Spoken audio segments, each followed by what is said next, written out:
बड़े महत्वपूर्ण प्रश्न उत्तर हैं, ध्यान से सुना जाए और उनका मनन करके आचरण में उतारा जाए। प्रश्न, सर्वोत्तम साधना क्या है?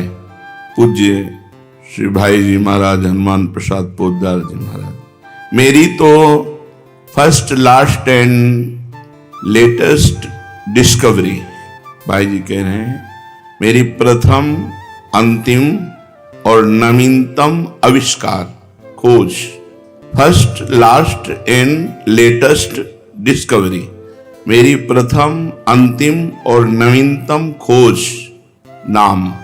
अपना कल्याण चाहने वाले व्यक्ति को मेरी पहली, अंतिम और वर्तमान की अनुभूति नाम ही है जो सबका परम कल्याण कर सकता है।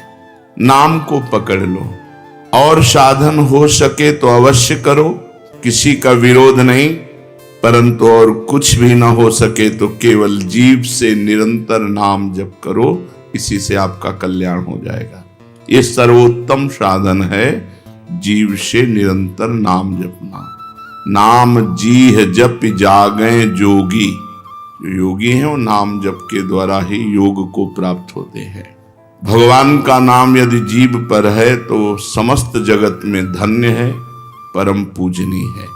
प्रश्न, क्या केवल नाम जप से भगवत प्राप्ति हो सकती है? केवल नाम जप से क्या भगवत प्राप्ति हो सकती है? उत्तर, आप नाम जप का नियम तो लें, यदि निरंतर नाम जप चलता रहा तो शब्द याद रख लो, स्वयं भगवान आएंगे आपसे मिलने के लिए। यदि निरंतर नाम चलता रहा तो इस शब्द याद रख लो, स्वयं भगवान आएंगे आपसे मिलने के लिए। आप नाम जप का नियम लें, प्रतिज्ञा करें, निभाएंगे तो भगवान निश्चित नाम जप से भगवत प्राप्ति हो जाएगी, केवल नाम जप से। सर्वोत्तम साधन क्या? भाई जी महाराज कह रहे हैं, मेरी फर्स्ट मतलब प्रथम, लास्ट मतलब अंतिम और लेटेस्ट माने वर्तमान, तीनों की अनुभूतियों से मैं कहता हूं केवल नाम जप से कल्याण हो जाएगा। तो क्या केवल नाम जप से भगवत प्राप्ति हो जाएगी? अवश्य केवल नाम जप से भगवत प्राप्ति हो जाएगी। तुम निरंतर नाम जपने का नियम लो, स्वयं भगवान आकर आपको दर्शन देंगे। तीसरा प्रश्न, क्या बिना भाव के नाम जप करने से काम हो जाएगा? मन नहीं लगता, भाव नहीं बनता, पर नाम जप कर रहे हैं तो इससे काम हो जाएगा? उत्तर, जिस प्रकार अग्नि में दाहिका शक्ति स्वाभाविक है, चाहे भूल से छुओ, चाहे भाव से छुओ, चाहे कुभाव से छुओ, उसमें दाहिका शक्ति है, वो आपको जला देगी। ऐसे ही समस्त पापों को, समस्त प्रपंच को, जगत के मोह को भस्म करने की सामर्थ्य नाम में है। इसलिए जैसे अग्नि बिना भाव के या भाव के, श्रद्धा के या श्रद्धा के, भूल से या जानकारी से, जैसे भी अग्नि छू जाए वो आपको जला देगी, क्योंकि उसमें दाहिका शक्ति है। ऐसे नाम में चाहे भाव से, चाहे कुभाव से, चाहे श्रद्धा से, चाहे अश्रद्धा से, मन लगे या न लगे, नाम जप करोगे तो नाम में सामर्थ्य समस्त पापों को भस्म करना, समस्त प्रपंच के मोह को मिटा देना और सच्चिदानंद भगवान से मिला देना। ये नाम अपनी शक्ति से करेगा। तुम्हारा भाव बने या ना बने, तुम जप केवल करो, मन लगे या न लगे, तुम केवल जप करो। हमने सुना है भगवान के नाम लेने से पापों का सर्वनाश हो जाता है। आपका क्या अनुभव है इस विषय में? उत्तर, बड़े से बड़े पाप भगवान के नाम जपने से नष्ट हो जाते हैं।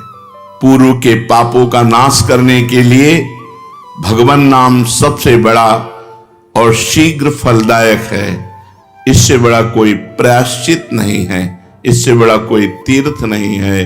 पाप नष्ट करने के लिए भगवान का नाम सर्वश्रेष्ठ है।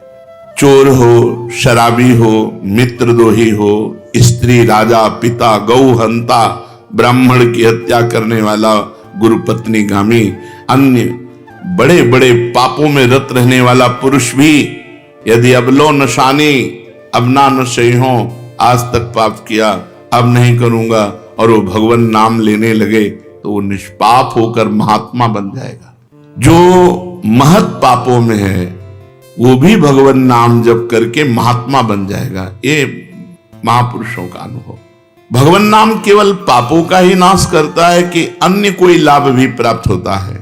उत्तर, भगवान नाम पापों का नाश करके ही शांत नहीं हो जाता।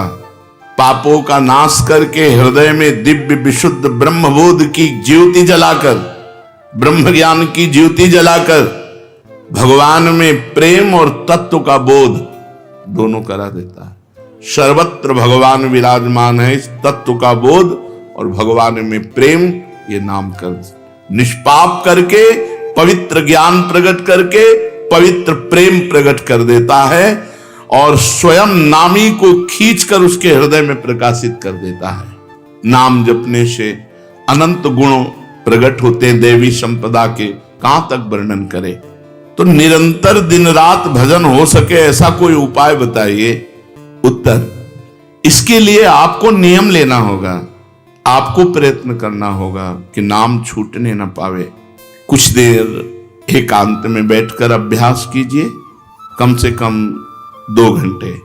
24 घंटे में 2 घंटे एकदम एकांत शांत और एक ही मंत्र चलना चाहिए। 2 घंटे। ये देखो इसकी बदमाशी मन की, उस समय पकड़ो कितना ये चंचल है, कितना बलवान है, कितना बदमाश है। 2 घंटे 24 घंटे में नियम निकालो, चाहे 1-1 घंटे करके निकालो, चाहे आधा घंटे करके निकालो, चाहे इकट्ठे 2 घंटे निकालो। 2 घंटे ऐसा समय निकालो जिसमें केवल मंत्र चल रहा हो या नाम चल रहा हो। एक नाम पकड़ लिया, अब 2 घंटे नहीं छूटना, वही चलेगा। यदि 2 घंटे एकांत में बैठकर लगातार भजन करोगे तो शेष 22 घंटे चलाने की सामर्थ्य प्राप्त हो जाएगी। 2 घंटे आप लगातार नाम, मतलब अनुभव की बात कह रहे हैं तुम्हें, ऐसे लगता है मतलब आकाश में उड़ रहे, राउंड राउंड एकदम बस मंत्राकार होती, न बोलने की इच्छा, न देखने की इच्छा, न खाने की इच्छा, न पीने की इच्छा, ना होते हुए भी सब हो रहा है। और वो भी यदि 2 घंटे एकांत लगातार नाम जप किया जाए तो 22 घंटे जपने का हमको पावर मिल जाएगा 2 घंटे का। अब हमको महत्व बुद्धि रखनी है नाम में। हानि हरिवंश के नाम अंतर परे, लाभ हरिवंश उच्चरत बानी। हमें रुपया लाभ नहीं, भोजन लाभ नहीं, जीवन लाभ नहीं, जीना लाभ नहीं, नाम जप लाभ है। नाम जब छूटा तो हमारी सबसे बड़ी हानि हो गई। जब ऐसे महत्व बुद्धि रखोगे तब निरंतर नाम जप चलेगा। निरंतर दिन रात भजन हो सके उसके लिए आपको प्रयत्न करना पड़ेगा। आपको बार बार नाम भूले ना, ये संभालना पड़ेगा। 2 घंटे तो एकांत में और हर समय चलते बैठते उठते खाते पीते एक एक कदम आराम से चलिए और मंत्र जप करते हुए, नाम जप करते हुए। ये नाम जप इतना कठिन क्यों लगता है? उत्तर, पूर्व संचित पाप कर्म होने के कारण हमारी दूषित वृत्ति जब तक रहती है तब तक भजन में मन नहीं लगता। पापवंत कर सहज स्वभाव, भजन मोर ते भाव न काऊ। मन की मलिनता पाप कर्म, इसलिए एक जलन पैदा होती है। नाम जप न करो और कुछ भी करते हो, प्रपंच में घंटों व्यतीत कर दो, राजी है, लेकिन नाम जप में नहीं। ये पाप का लक्षण है। ये हमारे पाप संचित हैं, पाप जमा है। इसीलिए भगवान के महामाधुर्य अमृत में नाम में रुचि नहीं होती। राधा नाम सुधारसम रसेतुम। जब तक रुचि नहीं होती तब तक जबरदस्ती, जैसे कड़वी दवा रोग नाश के लिए खाई जाती है, ऐसे जप करो, जबरदस्ती नाम जप करो। और इस चक्कर में मत पड़ो कि मानसिक से ज्यादा लाभ होता है। हमें नाम जप चाहिए, चाहे हमें वाचिक करना पड़े राधा राधा राधा राधा राधा। अगर हमारा मन नहीं लग रहा, बात नहीं बन रही, भजन में नहीं बैठ पा रहे, तो राधा राधा राधा राधा राधा राधा राधा राधा राधा राधा राधा राधा राधा राधा। इसको कौन रोक सकता है? इसको मन तो नहीं रोक सकता, जाएगा कहां? भाग के आ जाएगा। जब दवा के रूप में जबरदस्ती नाम लोगे तो तुम्हारे पापों का नाश होगा। और जहां मन की मलिनता पाप नष्ट हुए कि तुम्हें नाम में एक नशा मिलेगा, नशा, एक स्वाद, एक ऐसा आसक्ति जिससे तुम नाम छोड़ ही नहीं पाओगे। वृंदावन में तो बहुत जल्दी ये स्थिति आ जाएगी, क्योंकि महामहिम भगवान का परम पावन धाम है और यहाँ की महिमा हिया फिरे स्वार्थ आपने, तो भजन गए फिरे बाह। यहाँ तो स्वयं भजन साधक को पकड़ता है, थोड़ा साधक प्रयास करे तो भजन पकड़ लेगा साधक को, निरंतर भजन चलेगा। और क्या क्या सहायक हो सकता है नाम निरंतर जप करने के लिए? पहला, नाम प्रेमी संतों का संग। ध्रुवदास जी ने भी कहा है, भजन न होई संग बिनु, और भजन बिना नहीं प्रेम, छिनहु भजन न छाड़िए, धरिए यह ध्रुव नेम। बिना भगवत भजन करने वाले संतों के संग के निरंतर भजन करने की रुचि हो ही नहीं सकती। इसलिए सबसे पहला है भजन करने वाले नाम प्रेमी संत का संग। नाम प्रेमी संग का, भजनानंदी संत का संग करो। दूसरा, जो नियम मिला है, जैसे कि आपको 11 माला गुरु मंत्र जपने, शेष समय फिर और जपो, लेकिन 11 माला पूरा ही करना है। जो नियम जप का है वो किसी भी तरह टूटना नहीं चाहिए, वो पूरा ही होना चाहिए। तीसरा, जब तुम्हारे सामने कोई भोग आवे तो वैराग्य बुद्धि से देखो कि नाम से बढ़कर भोग नहीं है। कहीं भोग भोगते समय नाम न छूट जाए, भोग भोगते समय भी नाम चले। भोग का मतलब हर इंद्रियों के विलासिता से है। जो जीवन के लिए उपयोगी भोग हैं उनको भोगते समय नाम न छूट जाए, क्योंकि नाम से बढ़कर भोग नहीं है।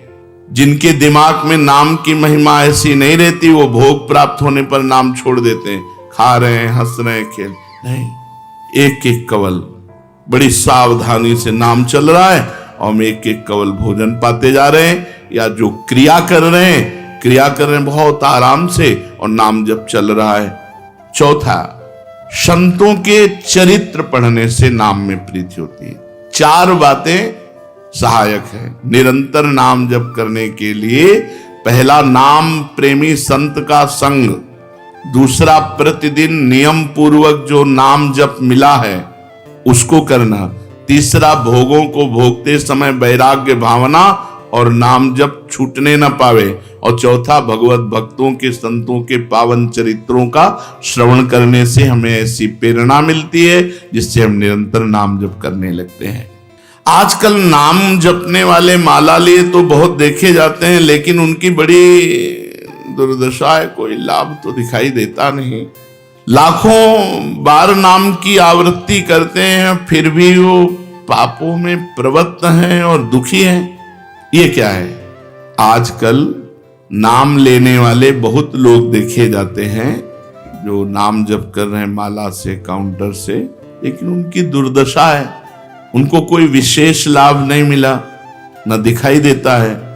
लाख लाख नामों का जप करते हैं फिर भी पाप करते हैं और दुखी अशांत देखे जाते हैं। ये क्या है? उत्तर, पहली बात तो ये नाटक है कि लाख बार वो नाम जप करते हैं। नाटक है, बिल्कुल सत्य नहीं है।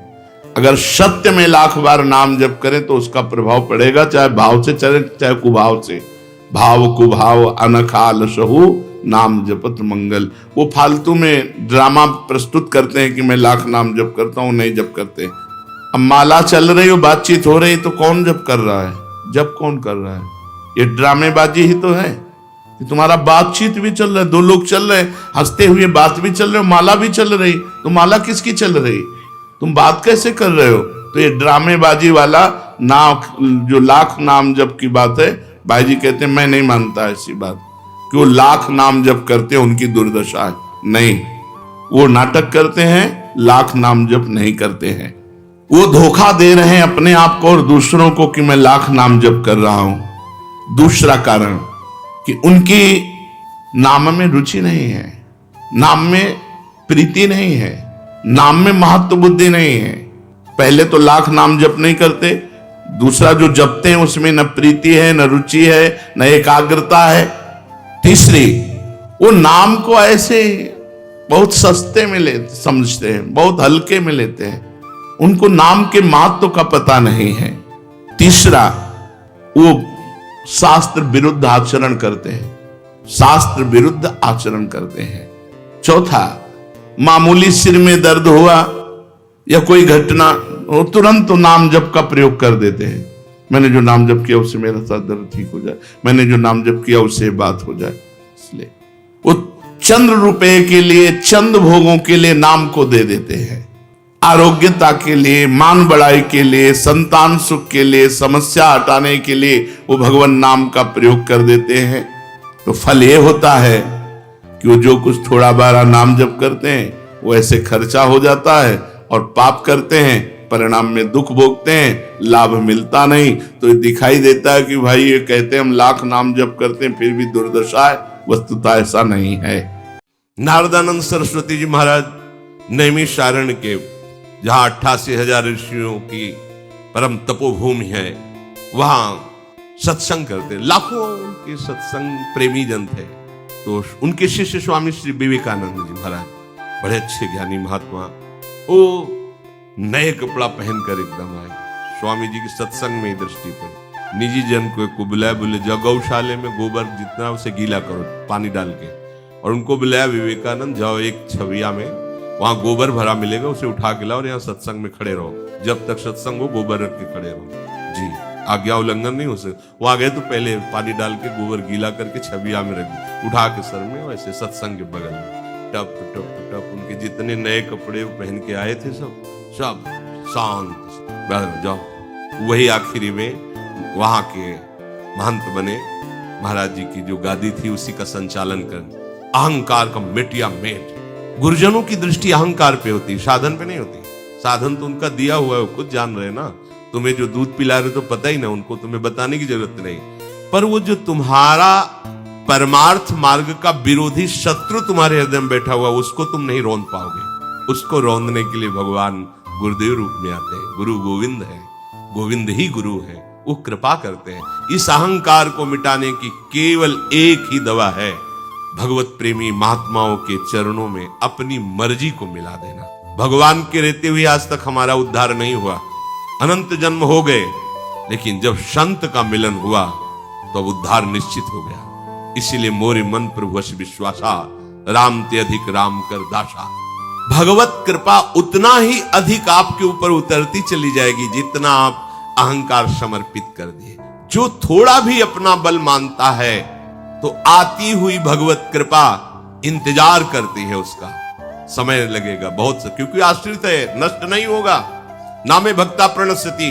भाग ले, बहुत बड़ा मैदान है, भाग कब तक भागेगा, जब थक जाएगा तो फिर लौट के देखेगा, और जब लौट के देखेगा तो वहां अकृपा नहीं मिलेगी। यही हमारे प्रभु का स्वभाव है। विमुख भये निमिषहु न अकृपा, जब चिते तब वैसे बलिहार है, जब चिते तब। पर इतना समय तो बर्बाद हो रहा है ना उनको, वो तो अगाध ज्ञान समुद्र है, उनकी तरफ थोड़ी ये होगा कि अब वो रोष, नहीं नहीं, जब चिते तब वैसे। विमुख भये निमिषौ न अकृपा, जब चिते, वो इंतजार करेगी कृपा।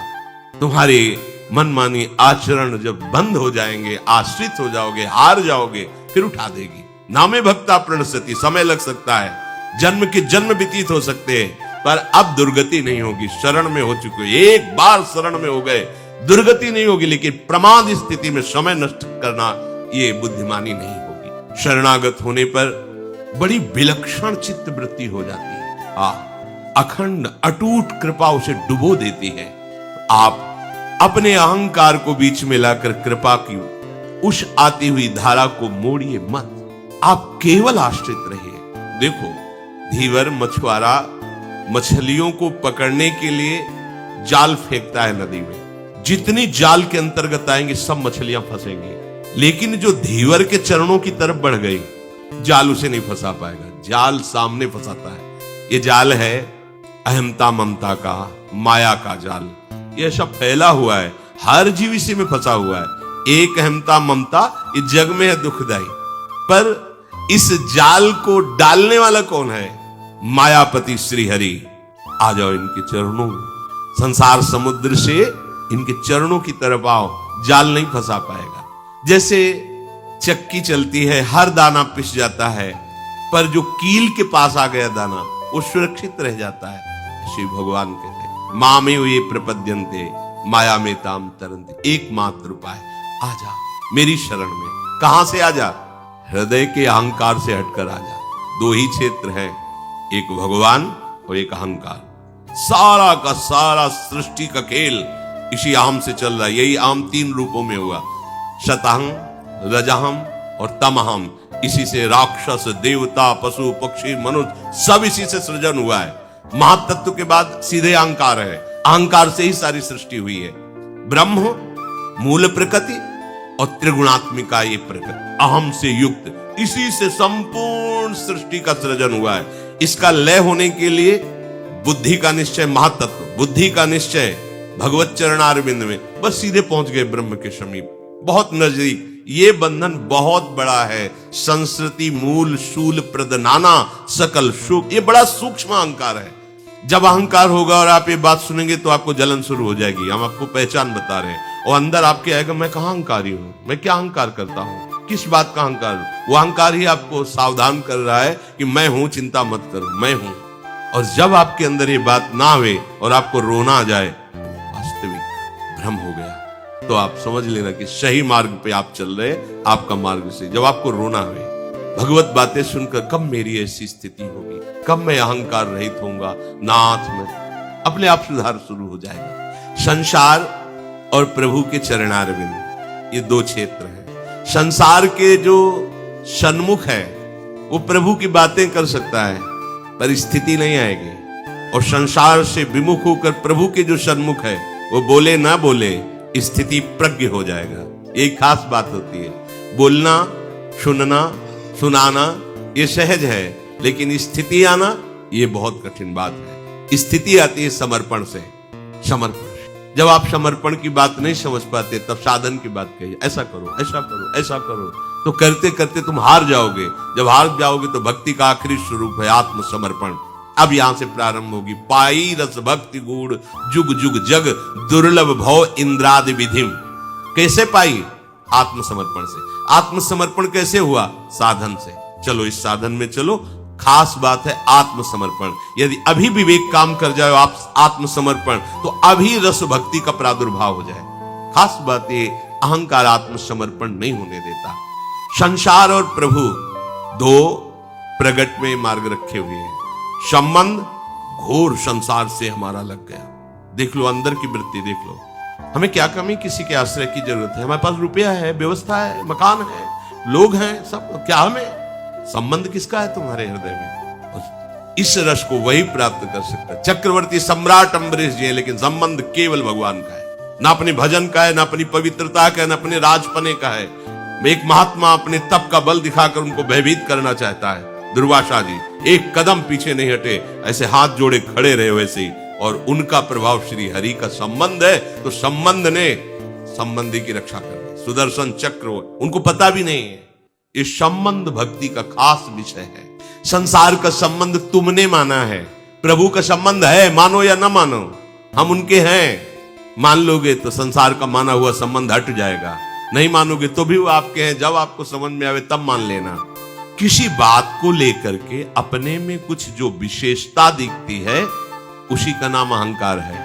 यदि तुम्हें विद्या का, बुद्धि का, धन संपत्ति का, जन का, त्याग का, वैराग्य का, भजन का, इनका अभिमान है, तो आप अभी पराधीन हैं। अभी आप में बल वो भागवतिक जागृत नहीं हुआ, क्योंकि आपकी शुद्ध शरणागति नहीं। काहू के बल भजन को, काहू के आचार, ये शरणागति। व्यास भरोसे कुंवर के, केवल केवल हमारे माई श्यामाजू को रात दिन उन्हीं का चिंतन है, पर बल उनका है। ये चिंतन उन्हीं की कृपा से हो रहा है। धन को लेकर अगर विशेषता हुई तो धन की दासता है, प्रभु की नहीं। संसार के किसी भी जन, व्यक्ति, वस्तु, पदार्थ की संबंध वृत्ति उसकी दासता है। ये तुम्हारी हेता है। तुम अपने परम पद से दलित हो चुके हो, परंतु जो भगवान पर निर्भर है, प्रभु पर निर्भर है, ये स्वतंत्र परम पद है। शास्त्र सदगुरु भगवत वाणी की पराधीनता ये स्वतंत्र परम पद है, माया मुक्त करने का है। प्रभु चाहे उसको अपना मुकुटमणि बना ले, मालिक बना ले, या उसको सबसे नीच घोषित कर दें, उसको कोई फर्क नहीं पड़ता, जो प्रभु को समर्पित है। हाँ देखो, बड़े बड़े सिद्धों को पिटवा दिया ठाकुर जी ने।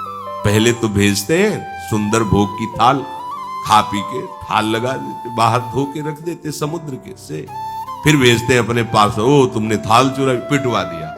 दोनों में क्षमा, क्योंकि दोनों में प्रभु की मधुर लीला देखते हैं। प्रभु का हमारा संबंध जो दृढ़ है, उसमें अनुकूलता प्रतिकूलता का प्रश्न ही नहीं उठता। अगर अपने में भक्ति की भी विशेषता दिख रही है तो ये अभिमान ही है आपको, क्योंकि जिनमें विशेष भक्ति जागृत हुई वो दैन्यता की मूर्ति हुए। तुमको कैसे अनुभव हो रहा है कि तुम विशेष भक्त हो? जो विशेष भक्त है वो अपने को कैसे बोल रहे हैं, हम तुच्छा परम मधमा। भक्त में जो विलक्षणता उतरती वो इस तरह उतरती है कि उसका शरीर, इंद्रियां, मन, बुद्धि सब भगवत स्वरूप है, पर वो सदैव इस बात से गलित रहता है हृदय कि मैं नीच अधम किसी योग्य नहीं। वो भगवत स्वरूप स्थिति है। फिर उनके शरीर में और उनके स्वरूप में अंतर नहीं रह जाता। शरीर को पांच भौतिक कहा गया, स्वरूप को चिदानंद कहा गया, तो उनका शरीर भी चिदानंद हो जाता। ज्ञानी का शरीर चिदानंद नहीं होता, क्योंकि मिथ्या भाव करके ब्रह्म सत्य में स्थित हुआ है। लेकिन भक्त का शरीर चिदानंद हो जाता है। साक्षात विमान में सदैव परम धाम श्री तुकाराम जी गए, परम भक्ता श्री मीराबाई जी सदैव प्रभु में लीन हो गए, श्री महाप्रभु चैतन्य देव सदैव जगन्नाथ। कितने से भक्तों के चरित्र आते हैं। ज्ञान मार्ग में शरीर चिन्मय नहीं होता, क्योंकि ज्ञानी असत से संबंध विच्छेद करके सत में स्थित होता है। परंतु जब भक्त प्रभु के आश्रित हो जाता है तो उसका शरीर भी, इंद्रियां भी, मन भी, प्राण भी सभी भगवत स्वरूप हो जाते हैं।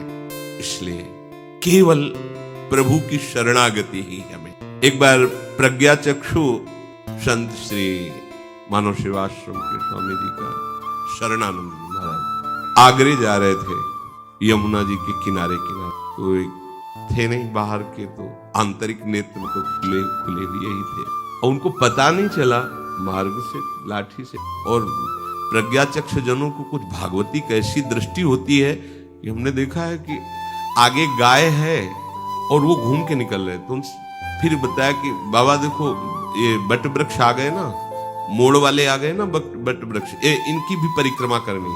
तो आप सच्ची बताओ तो वृंदावन में तुम्हें दिखाई देता है कि नहीं? तो कहा बाबा बिल्कुल नहीं, हमारी तो आंखें। तुमको तुम्हें पता कैसे चला? बोले हमें एक एक पग से पता है कि इस समय हम यहाँ आ चुके हैं, एक एक पग मतलब अंदर। ऐसे ही वो आगरे जा रहे थे, अकेले थे, लाठी लिए हुए, लाठी के सारे एकदम दरार फट गई और यमुना जी में गिर गए। गिरने से लाठी भी छूट गई। अच्छा, प्रगट में आंख हो तो पता हो कि हम कहाँ हैं, किधर हैं, जल में हैं केवल।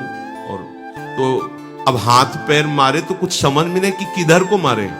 भाई पता हो कि इधर किनारा तो कुछ हाथ पैर लाठी दिखाई नहीं दे रही थी। अब एक बात केवल आई कि भगवान ही सहारा है, छोड़ दिया। अगर मृत्यु का समय आ गया है तो शरीर छूट जाए, अगर भगवान को बचाना है तो वही बचा सकते हैं। तो बस हे प्रभु, हे हरि, हम आपकी अंतिम में एकदम भगवत स्मरण। ऐसी एक लहर सी आई जैसे किसी ने हाथ पकड़ कर घसीटा हो, और लाठी बिल्कुल नजदीक आ गई। लाठी पकड़ा, एकदम किनारे आ गए।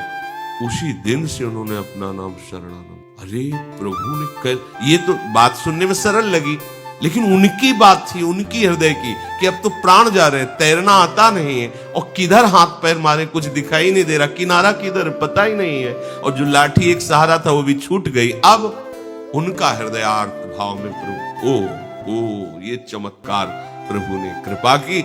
लाठी स्वयं आ गई नजदीक। स्वयं क्या हो, हाथ पकड़ कर निकाल लिए, वो सर्व सामर्थ्य। पर छोड़ दो, हाथ पैर मारना छोड़ दो।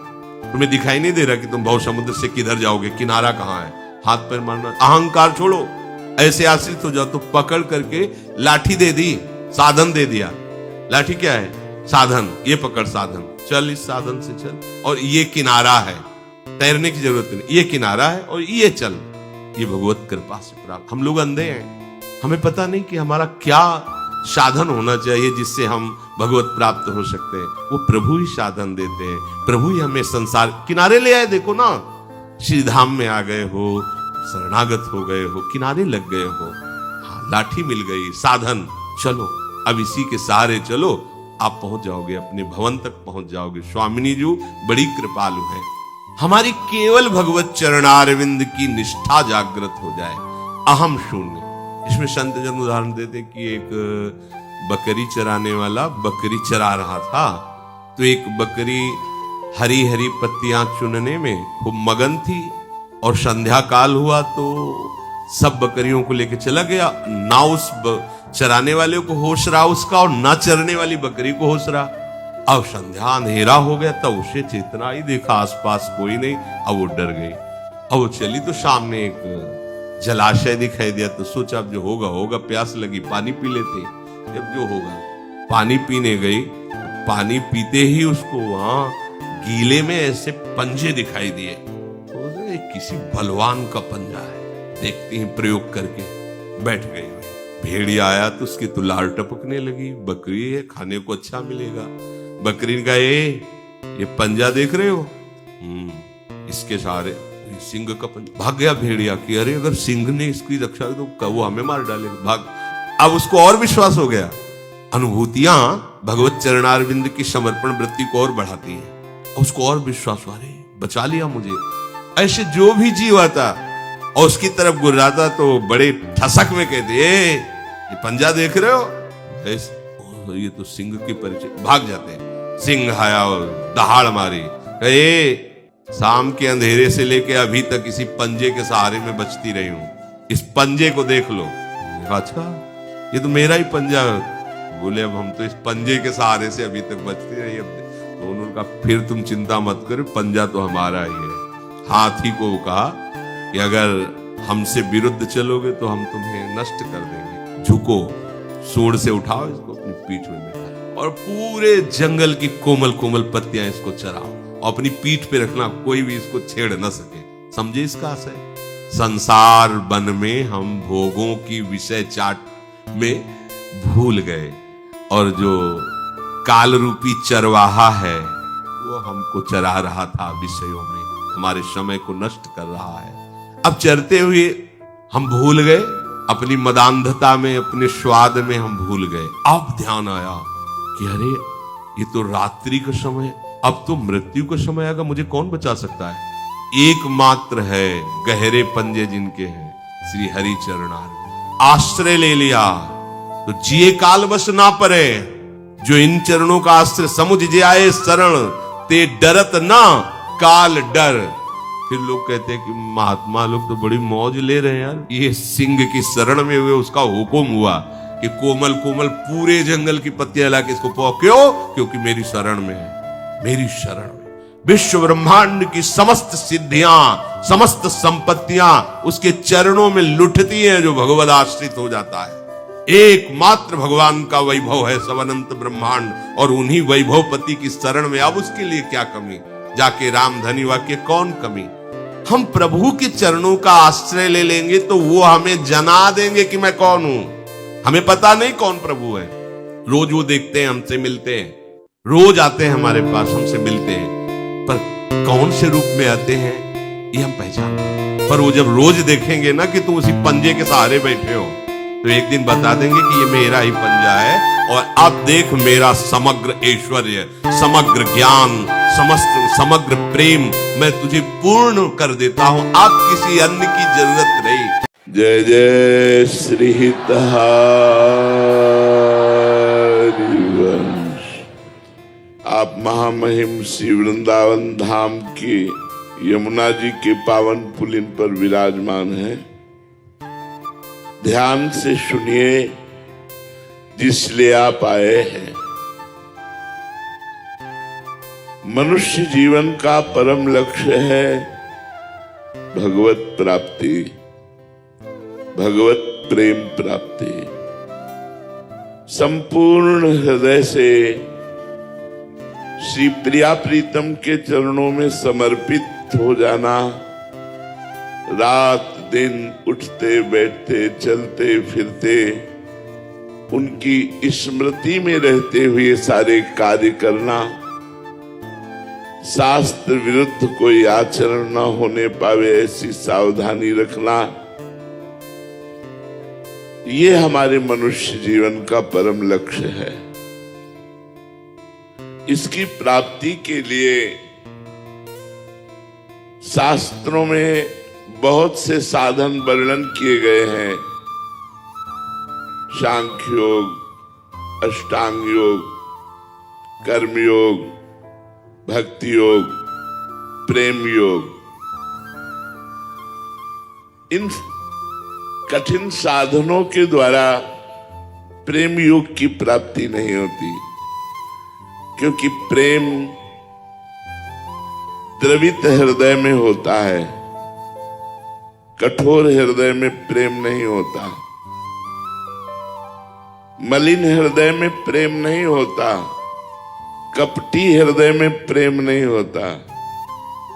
हम सब मलिन हृदय के कपटी जन हैं। मुख में कुछ और, हृदय में कुछ और, आचरण में कुछ और। अब हमको अपना हृदय निर्मल करना है, तो उसकी सबसे पहली शास्त्रीय परंपरा सद्गुरुदेव की शरण लेना।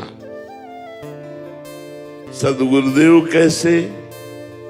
जो शब्द ब्रह्म, शास्त्रों के ज्ञाता, परब्रह्म भगवान की अनुभूति करने वाले, साक्षात्कार करने वाले, ऐसे सद्गुरुदेव की शरण लेकर हम 9 प्रकार से यदि भगवान की भक्ति करें तो हमारा हृदय निर्मल हो जाए, हृदय में प्रेम प्रकट हो जाए। भागवत जी में वर्णन है, श्रवणम कीर्तनम स्मरणम विष्णुर्पाद सेवनम अर्चनम वंदनम दास्यम सख्य आत्मनिवेदनम। सेवक जी ने इसी को वर्णन किया। श्रवण कथन सुमिरन सेवन चित लावही, अर्चन वंदन अरुदासंतन सख्य और आत्मा समर्पण, यह नवलक्षण भक्ति बढ़ाई, तब तिन प्रेम लक्षणा पाई। पाई रस भक्ति गूढ़ जुग जुग जग, दुर्लभ भव इंद्रादि विधिम, आगम अरुनिगम पुराण अगोचर, सहज माधुरी रूप निधिम, अनभय आनंद कंद निज संपत्ति, गुप्त सुरीति प्रगट करणम, जय जग उद्युत व्यास कुल दीपक, श्री हरिवंश चरण शरणम। 9 प्रकार की भक्ति बताई। श्रवणम, हमारे कान इतनी भगवत चर्चा सुने कि और कुछ सुनने के लिए इच्छा ही न रह जाए। कानों को खूब नाम सुनाओ, नाम कीर्तन सुनाओ, भगवान की पावन लीला कथा सुनाओ, प्रिया प्रीतम के पद सुनाओ, जिससे हमारी श्रवणेंद्रिय पवित्र हो जाए। पवित्र श्रवणेंद्रिय की पहचान, जिसके कान पवित्र हो जाते हैं उनकी पहचान क्या होती है? बोले, जिनके श्रवण समुद्र समाना, कथा तुम्हारी सुभग सरी नाना, भरहि निरंतर हो ही न पूरे। भरहि निरंतर, जिनके कान हर समय लालायित रहते हैं प्रिया प्रीतम की बात सुनने के लिए, प्रभु की बात सुनने के लिए। जहां जहां पी की बात, जहां जहां हमारे प्यारे की बात हो रही, खोजत तिन गैनन, उन जगहों को खोजते हैं कि कहां जाऊं जहां बैठकर प्रिया प्रीतम की चर्चा सुनूं। बावरो सो रस में फिरत खोजत नेह की बात, पागल बना घूमता है, कहां मुझे भगवान की चर्चा सुनने को मिल जाए। भगवान की कथा, भगवान की लीला सुनने के लिए जिसके श्रवण व्याकुल रहते हैं, उनकी प्रथम भक्ति पूर्ण हो गई। श्रवणम, कीर्तनम, हमारी जबान हर समय भगवान के नाम का कीर्तन करती रहे। बड़ी महिमा कीर्तन की है। जो भगवान के नाम का कीर्तन आधा घंटा भी करते हैं अपने घर में, तो नाम संकीर्तनम यस्य सर्व पाप प्रणाशनम, नाम संकीर्तन सब पापों को नष्ट कर देता है। प्रणामो दुख शमनम तम नमामि हरिम परम।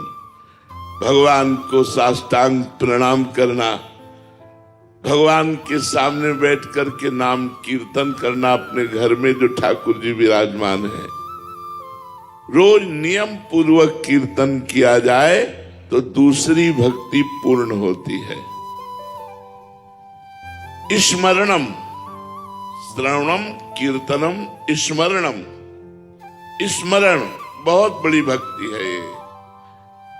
यद्यपि ये तीसरे सोपान पर है, पर ये समस्त भक्ति का फल है।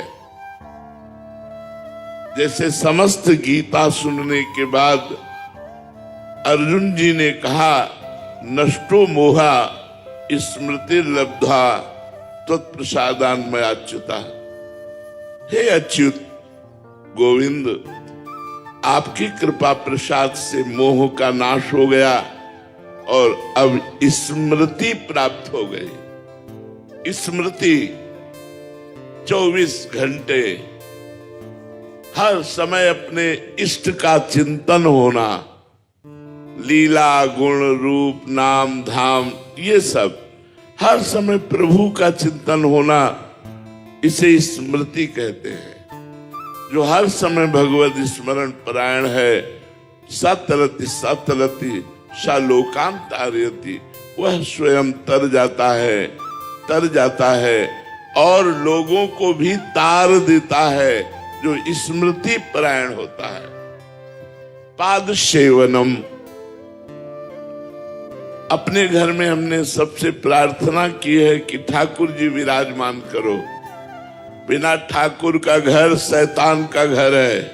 आसुरी बुद्धि वहां से हटेगी नहीं, राक्षसी बुद्धि हटेगी नहीं, लड़ाई झगड़ा राग द्वेष ईर्ष्या सब बने रहेंगे। क्यों? ठाकुर जी को विराजमान नहीं किया। प्रगट में ठाकुर जी चाहिए। ठाकुर जी तो कण कण में है, पर प्रगट में ठाकुर जी चाहिए। सबके घर में ठाकुर जी होने चाहिए।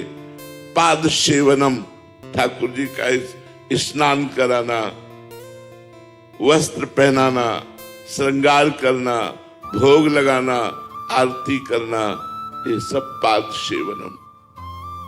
अर्चनम, अच्छे अच्छे पदार्थों से ठाकुर जी की सेवा करना। सुंदर फल देखा, ये ठाकुर जी के लिए है। सुंदर भोग पकवान बनाकर ठाकुर जी को जो प्यार से भोग लगाते हैं, जीवन धन्य हो जाता है। पूतना गई थी अपने स्तनों में जहर लगाकर भगवान को मारने के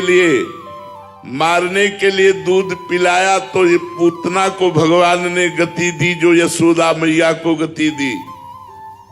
जो प्यार से रोज दूध का भोग लगाते हैं, अच्छे अच्छे पदार्थों का भोग लगाते हैं, भगवान उनकी क्या सदगति नहीं करेंगे?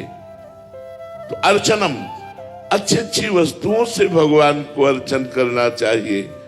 वो बड़े दुर्भागी लोग हैं जिनको ठाकुर सेवा नहीं मिली, जो घर में ठाकुर विराजमान नहीं किए, जो ठाकुर सेवा नहीं करते, वो जीवन व्यर्थ जीवन है।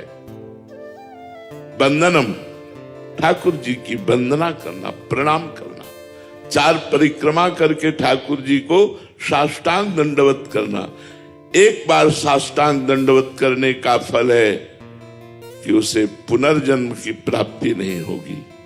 एकोपि कृष्ण कृता प्रणामो दशाश्वमेधा व्रतेन तुल्यः, दशाश्वमेधि पुनरेपि जन्मो कृष्ण प्रणामी न पुनर्भवाय। एक बार जो भगवान को प्रणाम करता है उसे 10 अश्वमेध यज्ञ का फल प्राप्त होता है। 10 अश्वमेध यज्ञ के अवभृत स्नान का फल प्राप्त जो करता है और भगवान श्री कृष्ण को साष्टांग दंडवत करता है, उसमें अंतर है। 10 अश्वमेध यज्ञ करने वाला स्वर्ग को भोग कर पुनः मृत्यु लोक को प्राप्त होगा, लेकिन कृष्ण प्रणामी न पुनर्भवाए। भगवान सच्चिदानंद श्री कृष्ण को प्रणाम करने वाला पुनर्जन्म को प्राप्त नहीं होता। बंधनम, भगवान की वंदना करे। दास्यम, हृदय में ये ठसक रखे कि प्रिया प्रीतम हमारे स्वामी, हम उनके दास। लाल मरकत मन छवि लो तुम जो कंचन गात, बनी श्रीहित हरिवंश जोरी उभय गुणगन मात। ऐसी अद्भुत जोड़ी जो एक दूसरे के रूप लावण्य में प्रतिक्षण होड़ लगी रहती है, उसके हम दास हैं। प्रिया प्रीतम के हम दास हैं। तुम जो कंचन तनी लाल मरकत मनी, उभय कलहंस हरिवंश बलिदासुरी। ये ठसक रहनी चाहिए मैं प्रभु का हूं, ये अभिमान रहना चाहिए मैं श्यामा श्याम का हूं, गर्व रहना चाहिए। दास्यम, सख्यम, भगवान मेरे दोस्त भी हैं, मेरे मित्र भी हैं। जब वही सब कुछ है तो तुम्हें माता च पिता, तुम्हें बंधुश्च सखा, तुम्हें विद्या द्रविणं, तुम्हें सर्वम मम देव देव। सख्य, भगवान से सख्य भाव भी हमारे प्रभु हैं, हमारे दोस्त हैं, हमारे मित्र हैं, हमारे नित्य सखा हैं। भगवान से अपना सखा भाव भी पुष्ट रखे। आत्मसमर्पणम, ये बहुत जोर की बात है। अपने सर्वस्व को भगवान को समर्पित कर देना, सकल समर्पण प्राण धन। ये जिसने कर लिया उसने बाजी मार ली। अपने अहंकार का समर्पण कर देना आत्मसमर्पण होता है। जो कुछ मेरे पास है, तन मन धन प्रभु आपका दिया हुआ है और ये सब आपको समर्पित है। एक यंत्र मात्र बनकर के श्री भगवान का जगत का व्यवहार करना और उस व्यवहार को भी कृष्णार्पण मस्तु कर देना, हर समय भगवान की ठसक में रहना, यहीं से प्रेम प्राप्त होता है। आत्मसमर्पण भक्ति से यहीं से प्रेम प्राप्त प्रकट हो जाता है। पाई रस भक्ति गूढ़ जुग जुग जग, दुर्लभ भव इंद्रादि विधिम। ये ब्रह्मा इंद्रादि को भी दुर्लभ है। वृंदावन प्रिया प्रीतम की प्रेम लक्षणा भक्ति। तो जो 9 प्रकार की भक्ति का आचरण करते हुए प्रिया प्रीतम के दासत्व में रहता है, उसी का जीवन सार्थक है। इसलिए सबसे प्रार्थना है, कोई नशा ना करो, कोई शास्त्र विरुद्ध आचरण पाप मत करो, निरंतर भगवान का आश्रय लो, नाम जप करो, स्वस्थ रहो, सुखी रहो, प्रसन्न रहो। जय जय श्री हितहा, जय जय श्री हितहा। आप महामहिम परम पावन श्री वृंदावन धाम की यमुना जी के पावन तट पर बैठे हुए हैं। आज महामहिम गुरु पूर्णिमा, गुरु पूजा का दिन है। तो सबसे बड़ी गुरु पूजा क्या होती है, ये समझना है। हमारा संबंध जैसे सांसारिक माता पिता भाई बंधु परिवार से होता है, ऐसा गुरु से नहीं है। गुरु साक्षात परब्रह्म तस्मै श्री गुरुवे नमः। जो गुरु को साक्षात ब्रह्म रूप देखता है। बंदो गुरुपद कंज, कृपा सिंधु नर रूप हरि, महामोह तम पुंज, जासु बचन रवि कर निकर। गुरुदेव भगवान साक्षात श्री हरि ही जगत के उन जीवों का जो उनकी शरण में आ गए, उनका कल्याण करने के लिए गुरु रूप धारण करते हैं। गुरु अज्ञान तिमिरांधस्य ज्ञानांजन शलाकया चक्षुरुन्मीलितमेन तस्मै श्री गुरुवे नमः। जो अज्ञान रूपी अंधकार का नाश करके ज्ञान प्रकाश कर देते हैं, ऐसे सदगुरुदेव को प्रणाम है। तो जब हमारे हृदय में सदगुरुदेव के प्रति साक्षात परब्रह्म बुद्धि होती है, ये बहुत कठिन है। गुरु को मनुष्य मानना, गुरु को बहुत से बहुत एक साधु मानना, साधक मानना, यहां तक तो चल सकता है, लेकिन गुरु साक्षात परब्रह्म, गुरुदेव परब्रह्म परमात्म स्वरूप है, ऐसा कोई बिरला ही मानता है। और वही बिरला जो कहो हरिवंश रस बिरलो समझनहार, एक दोई जो पाइए खोजी सब संसार। पूरे संसार में ऐसे बिरले लोग ही होते हैं जो गुरु को परब्रह्म मानते हैं। और जब परब्रह्म मान लिया तो उनकी आज्ञा का पालन करना ही गुरु पूजा है। आज्ञा सम्न सुसाहिब सेवा, अपने साहब, अपने प्रभु, अपने गुरुदेव की आज्ञा का पालन करना, ये पूजा है। वस्तु पदार्थ, रुपया पैसा, ये माइक वस्तुएं हैं। अब हम माया में रहते हैं, इसलिए माइक वस्तुएं समर्पित करते हैं गुरुदेव को, पर वास्तविक की गुरु पूजा नहीं हुई। वास्तविक गुरु पूजा है मन वचन कर्म से गुरुदेव की आज्ञा का पालन करना। उनकी आज्ञा, गुरुदेव की आज्ञा क्या है? जो गुरु जी ने गुरु मंत्र दिया, जो गुरु जी ने नाम दिया, उसका निरंतर जप करना।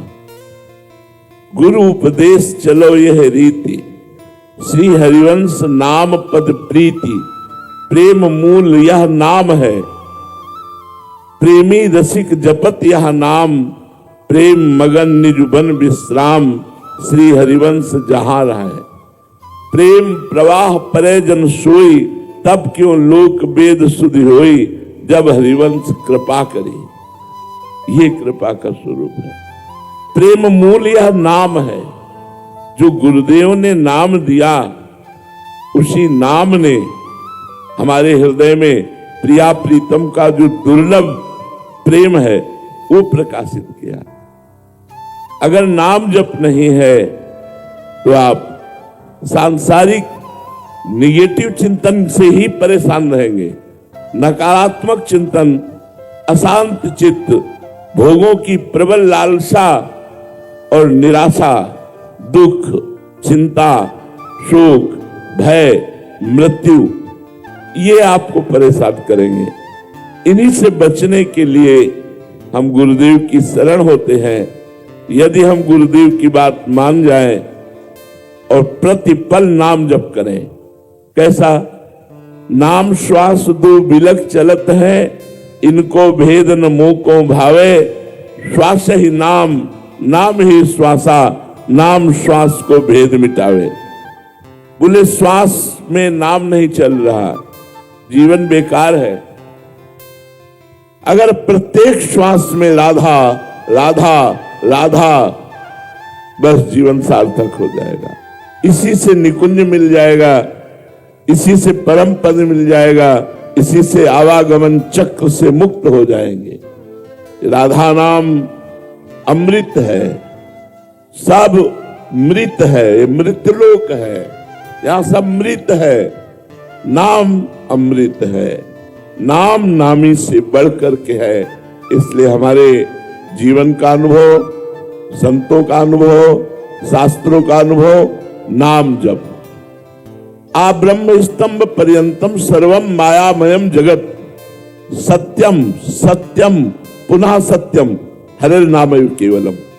यहां से लेकर ब्रह्मलोक तक सब मायामय है, सत्य है, सत्य है, सत्य है, तो केवल भगवान हरि का नाम सत्य है।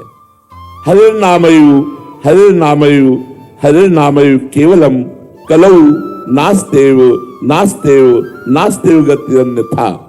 कलयुग में नहीं है और कोई उपाय, नहीं है कोई उपाय, नहीं है कोई उपाय, है तो केवल भगवान का नाम।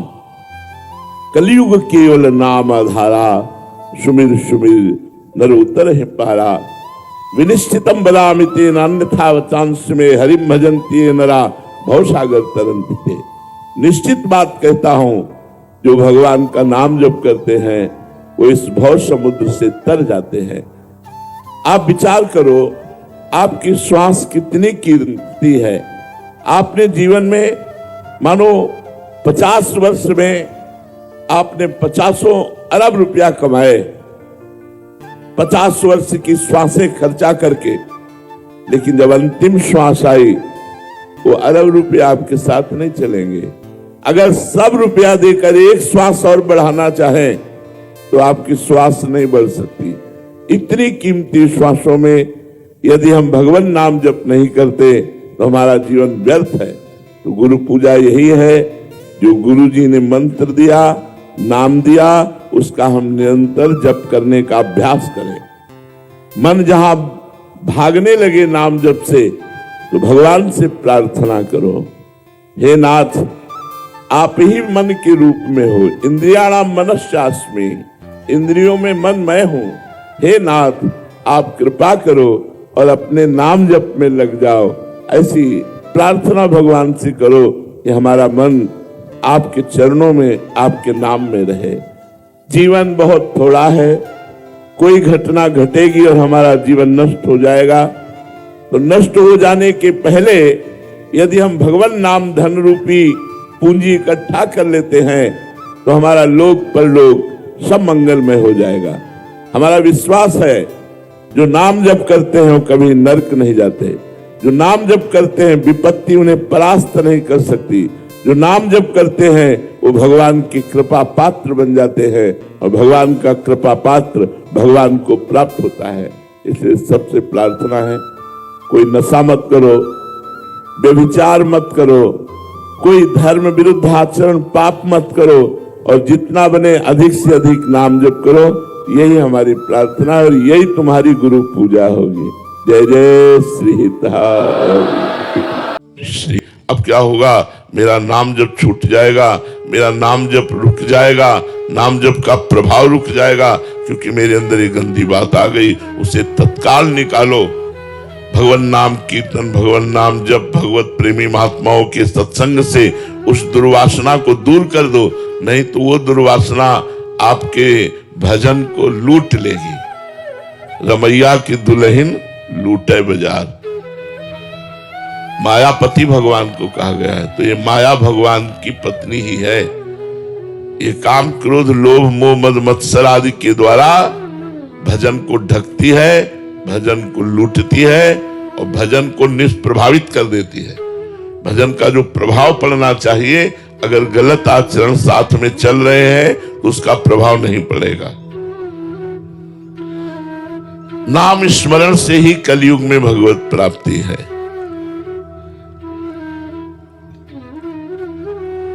भगवान व्यास देव जी गंगा स्नान कर रहे थे तो बड़े बड़े मुनियों ने कलयुग की गलत चाल को देखकर विचार किया कि लोगों का उद्धार कैसे होगा, क्योंकि लोग झूठ बोलना कोई पाप नहीं समझते। देखो कलयुग का प्रभाव, नहीं तो लिखा है, कबीर साहब ने भी कहा है, साच बरोबर तप नहीं और झूठ बरोबर पाप, जाके हृदय साच है ताके हृदय आप। गोस्वामी तुलसीदास जी ने लिखा है, नहीं असत्य सम पातक पुंजा, बोले झूठ बोलने के समान कोई पाप नहीं है, बड़ा पाप है। कोई मानता है? देखो कलयुग का प्रभाव।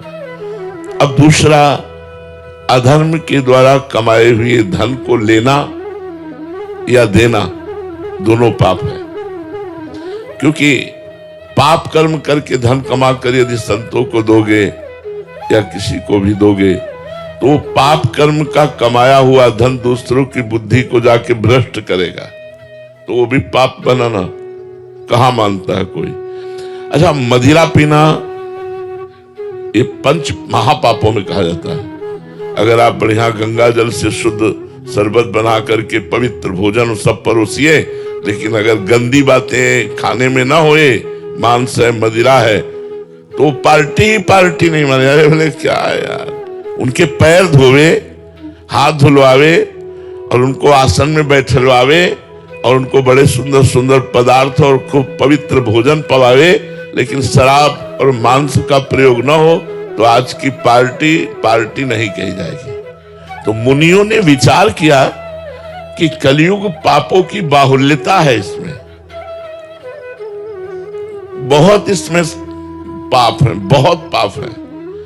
पराई माता बहनों की तरफ गंदी दृष्टि से देख लेने का पाप होता था। हमने देख लिया, यह तो माने नहीं जाता पाप है, मनोरंजन माना जाता है। लिव इन रिलेशन क्या है, क्या है ये? गंदी बात ही तो है ना। जब मन आवे तब आप अलग हो जाओ, दूसरे से हो, तीसरे से हो, चौथे से। कलयुग पापों का विस्तार करेगा। तो मुनियों ने विचार किया कि पापों से कैसे बचा जाए। तो भगवान व्यास देव जी उस समय गंगा जी में स्नान कर रहे थे। समस्त वेदों का विस्तार करने वाले और समस्त साध्य और साधनों के ज्ञाता और 18 पुराण के रचयिता भगवान व्यास देव जी हैं। तो सबने सोचा चलो व्यास जी से चल करके प्रश्न करते हैं। तो उस समय जो ही सब मुनि गए तो उन्होंने कह रहे थे साधु कली, साधु कली, साधु कली, धन्य है कलयुग को, धन्य है कलयुग को, धन्य है कलयुग को। साधुवाद दे रहे थे, गंगा नहाते हुए कलयुग की जय बोल रहे थे भगवान व्यास देव जी। तो ऋषियों को लगा शिकायत तो करने हम यही आए थे कि कलयुग पाप का विस्तार करेगा, लेकिन यहां उल्टा है, ये कलयुग की जय बोल रहे हैं। तो ऋषियों ने पूछा, उनको बड़ा आश्चर्य हुआ और अपने संदेह का निराकरण करने के लिए पूछा कि आप साधु कली, साधु कली, धन्य है कलयुग की, साधुवाद है कलयुग को, तो आप कलयुग को साधुवाद क्यों दे रहे हैं? क्योंकि वो तो पापों का विस्तार कर रहा है। भगवान व्यास देव जी ने बताया 10 वर्ष सतयुग में जो तपस्या करने का फल होता है वो 1 वर्ष त्रेता में तपस्या करने से मिलता है, और 1 मास महीना द्वापर पर साधना की जाए तो फल प्राप्त होता है। और कलयुग में 1 दिन, 1 दिन। जो सतयुग में 10 वर्ष तपस्या की जाए फल मिलता है, कलयुग में 24 घंटे में मिल जाएगा। इससे बढ़कर और कौन सी बात होगी? 10 वर्ष तपस्या और 24 घंटे तपस्या। सतयुग में तपस्या, ब्रह्मचर्य, जपादि सिद्धि के लिए बड़ी पवित्रता चाहिए, बड़े नियम, बड़े संयम। कलयुग में अपवित्र पवित्रो वा सर्वावस्थांगतो पीवा यह स्मरेत पुंडरीकाक्षम सवायाभ्यंतरा शुचि। आप पवित्र हो या पवित्र हो, कोई मतलब लेना देना नहीं। आप राम राम, कृष्ण कृष्ण, हरि हरि, राधा राधा रट रहे हो तो कलयुग केवल नाम आधारा, सुमिर सुमिर नर उतर ही पारा। ध्यायन कृते यजन यज्ञ त्रेतायाम द्वापरे अर्चयन यदाप्नोति तदाप्नोति कलो संकीर्त केशवम। जो 10 वर्ष ध्यान करने से लगातार सतयुग में फल की प्राप्ति होती थी, वही वर्षों त्रेतायुग में यज्ञ का अनुष्ठान करने से, वही कई दिनों पूजा अर्चना का अनुष्ठान करने से द्वापर में। लेकिन कलयुग में 24 घंटे नाम संकीर्तन रखने से सब पापों का नाश होकर जो वहां 10 वर्ष साधना करने पर प्राप्त होता है वो प्राप्त हो जाता है। कलयुग में सबसे बड़ी समस्या है मन का ना लगना। इसको नाम जप में लगाओ, ये नाम जप में नहीं लगता, भोगों में लगेगा, मोबाइल में लगेगा, मोबाइल की रील देखने में बहुत लगेगा, फिल्म देखने में लगेगा, संसार देखने। देखो गुण दोष में सारा संसार है, मोबाइल में गुण भी है। मोबाइल की कृपा से ही आप यमुना किनारे बैठे हो। अगर मोबाइल में आप सत्संग न सुने होते तो यहां दौड़ करके यमुना किनारे ना आते। अगर हम मोबाइल से गुण लें तब तो लाभ मिल जाए, पर दोष भी है। आप कुछ सेकंड में ही सर्च करके गंदी से गंदी बात देख सकते हैं, वो जेब में है एकांत में बैठ करके। तो लिखा कि कलयुग में सबसे बड़ी समस्या यह है कि मन बड़ा चंचल होकर के विषयों में जाता है। अगर हम इस कलयुग में अपने मन की चंचलता को रोककर भगवान के नाम जप में लगावें तो जितनी जल्दी कलयुग में भगवत प्राप्ति होती उतनी जल्दी और किसी युग में नहीं होती। अत्यंत दुष्टस्य कलेर यमेको महान गुणा। यद्यपि अत्यंत दुष्ट है कलयुग, अत्यंत दुष्ट, सबकी बुद्धि को गलत आचरणों में लगाना, लेकिन महान गुणा, उसमें एक महान गुण है, कीर्तना देव कृष्णस्य मुक्त बंधा परम ब्रजेत। अगर कृष्ण कृष्ण कृष्ण राधा राधा राधा ऐसा आप जपे तो आपको समस्त पापों से मुक्त कर देगा। इसलिए हमारी प्रार्थना है सबसे, अन्य साधन बने तो कोई रोक नहीं, पर निरंतर नाम जपने का अभ्यास करो। माला से न जप सको तो काउंटर से जपो, काउंटर से भी नहीं तो ऐसे ही जपो। भगवान गिन रहे हैं, वो आपकी एक एक श्वास गिन रहे हैं, आपकी एक बात देख रहे हैं, आपका एक एक नाम भगवान नोट कर रहे हैं। जैसे मैं जप रहे राधा राधा राधा राधा राधा, तो हम नोट करें या ना करें, भगवान नोट कर रहे हैं, उसका फल आपको मिलेगा। कलयुग में सर्वश्रेष्ठ और समस्त पापों का नाश करने वाला महान साधन एकमात्र भगवान का नाम है। इसलिए खूब राधा राधा रटो।